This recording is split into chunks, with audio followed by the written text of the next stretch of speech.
কথা। আল্লাহ বলল, আমার বান্দা, তোমার পিতামাতা যখন বৃদ্ধ হয়ে যায়, তুমি তার সঙ্গে এমন ভাষা তুমি ব্যবহার করো, এত নরম ভাষায় তুমি কথা বলো, যাতে তোমার আব্বা আম্মা উহু শব্দটা পর্যন্ত করে না বেশে।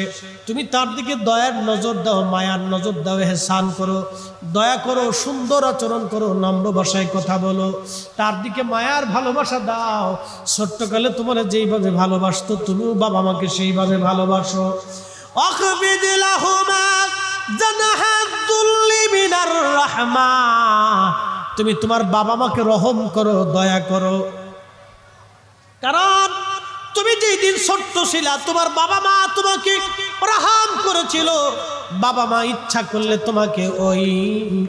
তোমাকে জুদা করে দিতে পারতো, তোমার খাবার না দিতে পারতো, কষ্ট দিতে পারতো, কিন্তু না, তোমাকে দুলায় দুলায় দুলায় দুলায় তোমার মা তোমার